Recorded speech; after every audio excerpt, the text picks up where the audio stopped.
Walter Ernst was Gauleiter of Halle-Merseburg.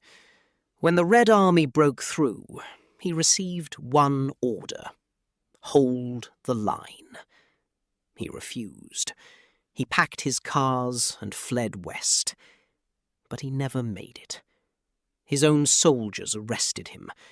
They stripped his rank and threw him into a penal battalion. Weeks later, on a battlefield near Pelplin, an artillery shell found him. The man who gave orders died as a nameless soldier. Paul Hinkler ruled Altona with an iron fist and a bottle in his hand. He was brutal, but mostly he was drunk. His superiors grew tired of him and stripped him of power. When the Allies closed in, the man who once terrified a whole district hid in a small countryside building, alone and forgotten. There he swallowed poison. His body was found only days later. Franz Kutschera was sent to Warsaw with one job: crush the resistance. He became known as the Butcher of Warsaw. He posted lists of hostages on every wall and executed them in the streets. The Polish underground decided he had to die. They studied his route to the second. One morning they boxed his car in with their own vehicles and opened fire at point-blank range. Kutschera was dead within seconds. The Germans answered with mass reprisals. But the Butcher was gone. Joachim Albrecht Eggeling followed Hitler's scorched earth order to the letter. He ordered his own region destroyed rather than surrendered. But when American troops reached his city, there was nothing left to command. Cornered and out of options, Eggeling sat down in his office and shot himself. The war he tried to prolong ended for him with a single bullet. Wilhelm Kube ran occupied Belarus and drowned it in blood. He believed no partisan could ever reach him inside his heavily guarded residence. He was wrong. His housemaid was working for the resistance. One night, she slipped a magnetic mine beneath his mattress while he slept. Hours later, it detonated. Kube was torn apart in his own bed. The safest room in Minsk became his grave. Konrad Henlein handed the Sudetenland to Hitler and helped tear Czechoslovakia apart. When the war collapsed, American troops captured him. In his prison cell, he had almost nothing. Almost. He took his own glasses, broke the lenses, and used the shards of glass to cut open his wrists. He bled to death before anyone could stop him. Karl Hanke turned the city of Breslau into a fortress and forced its people to fight to the last. Then, in Hitler's final will, Hanke was named the new leader of the SS. It meant nothing. As Breslau fell, he escaped by plane, disguised as an ordinary soldier. But he didn't get far. Czech partisans captured him and reportedly shot him while he tried to escape. The last SS chief died as a prisoner nobody recognized. Arthur Greiser ruled a Polish region annexed into Germany and carried out mass persecution against its people. When Germany fell, he fled and begged the Americans for protection. Instead, they handed him back to Poland. There he faced a public trial. The verdict was death. Arthur Greiser was hanged in front of a crowd near the very city he had once terrorized.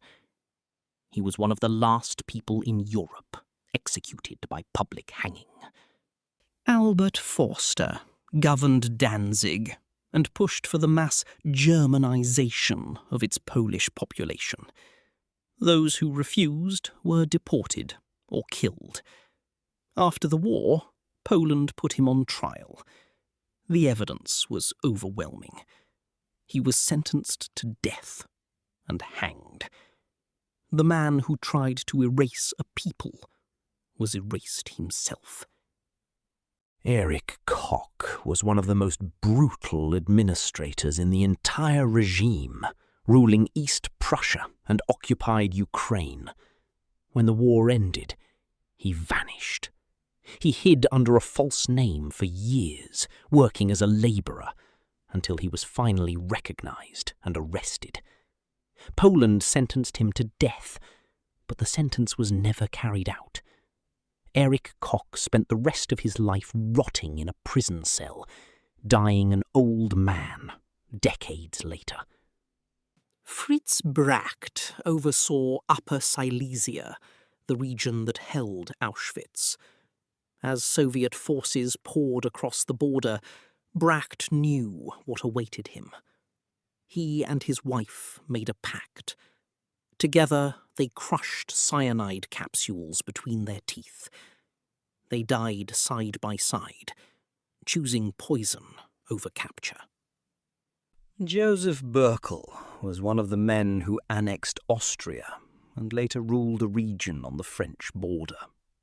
But at the height of his power, in 1944, he suddenly died. Officially, it was illness, but rumours spread that he had taken poison, or that others had helped him along. His death remains one of the strange, unexplained ends of the Nazi elite. Jakob Sprenger ruled Hesse and the city of Frankfurt with total loyalty to Hitler. When American forces overran his region, he fled into the mountains of Austria. There, cornered and hopeless, Sprenger and his wife ended their lives together with poison, loyal to the very end, and to no purpose. Joseph Goebbels was the voice of the regime, the master of propaganda. He followed Hitler into the Berlin bunker as the city burned above them. When Hitler killed himself, Goebbels became chancellor for a single day. Then he made his final decision. He and his wife had their 6 children poisoned in their sleep. Afterward, the couple walked up into the garden and took their own lives. The propaganda ended in the ashes of Berlin. Odilo Globocnik was one of the chief organizers of mass murder in occupied Poland. As the war ended, he hid in the Austrian Alps. British soldiers tracked him down and captured him. But before they could take him for trial, Globocnik bit down on a hidden cyanide capsule. Within minutes, he was dead, escaping the justice that was waiting for him. Wilhelm Murr ruled Württemberg and vowed his region would never surrender. When it did, he fled toward the Alps with his wife. They were captured by French troops. Rather than face trial, both took cyanide. But according to some accounts, Murr survived the poison, only to die shortly after in captivity. Either way, the man who promised to never surrender ended as a prisoner. Hugo Jury was a doctor before he became a Nazi governor in Austria. As the Soviets advanced and Germany's surrender was announced, Jury refused to accept it. On the very day the war in Europe ended, he used his medical knowledge to end his own life. The doctor who once healed people delivered his final dose to himself. Paul Giesler was the fanatic who crushed the student resistance in Munich and sent its young members to their deaths. In Hitler's final days, he was even named a successor to a top government post, but there was no government left to lead. As the Allies closed in, Giesler shot himself and his wife. He died days later from his wounds. Robert Wagner governed occupied Alsace and enforced brutal rule over its French population, including deportations and executions. After the war, France demanded justice. He was put on trial in Strasbourg, the very region he had terrorized. The verdict was death. Robert Wagner was executed by firing squad, condemned by the people he had oppressed. Julius Streicher published the most vicious hate propaganda of the entire regime. He didn't command armies, but his words poisoned millions of minds. Captured after the war, he was put on trial at Nuremberg. He was defiant to the end. When they led him to the gallows, he shouted his final slogans. The trapdoor dropped. The publisher of hatred was gone. Fritz Sauckel was the manager of slave labour, dragging millions of people from across Europe into forced work for the German war machine. At Nuremberg, he claimed he was only an administrator. The judges disagreed. He was found guilty and sentenced to death. Fritz Sauckel was hanged for the misery of millions.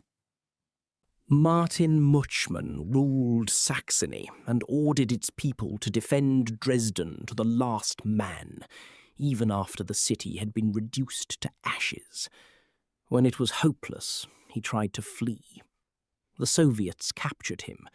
He was taken to Moscow, interrogated for years, and finally executed in secret. His death was hidden for a long time behind the walls of a Soviet prison.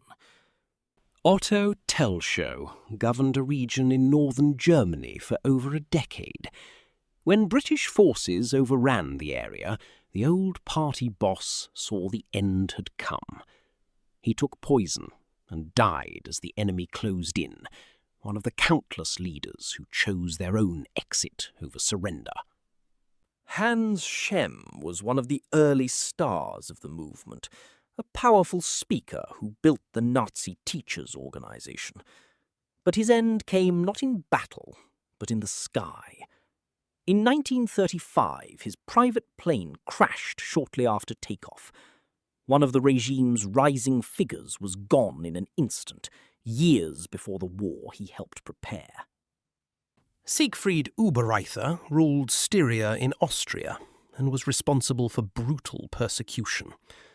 After the war, he was captured and held for the Nuremberg trials. But he did something almost no one else managed. He escaped. Under a false name, he slipped out of Europe entirely and vanished into Argentina, where he lived free for the rest of his life. Franz Hofer governed the Tyrol and dreamed of turning the Alps into a final fortress for the regime. The fortress never came. He was captured by the Americans and held for trial. Yet before he could be handed to Austria for justice, Hofer escaped from custody. He built a new life under a false identity and was never punished, dying an old man decades later. Léon Degrelle was not even German. He was a Belgian who became a devoted follower and led foreign volunteers on the Eastern Front. As the Reich collapsed, Degrelle refused to surrender. He climbed into a plane and flew west until it ran out of fuel, crash-landing on a beach in Spain. Wounded but alive, he was protected by the Spanish government. Belgium sentenced him to death, but Spain never gave him up. He died a free man, decades later, one of the last unrepentant believers. Alexander von Falkenhausen was the military governor of Belgium, a career general of the old school. He carried out harsh reprisals, yet he also quietly protected some from deportation and grew close to the resistance against Hitler. Arrested after the July plot, he He ended the war in a concentration camp himself. He was tried, convicted, but released early. The general who served two masters walked free. Franz Böhme was an Austrian general responsible for savage reprisals in occupied Serbia, where entire towns paid for the actions of a few. After the war, he was arrested and awaited trial at Nuremberg. But Böhme decided he would not stand before the judges. From a high window in the prison, he jumped to his death, ending his own trial before it began.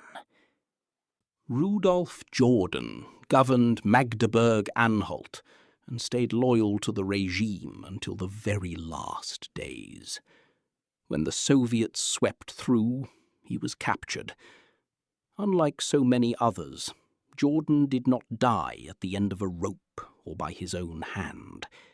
He was sent east and spent 10 long years in Soviet captivity. He was released, one of the few of his kind to walk out alive, and lived quietly until old age.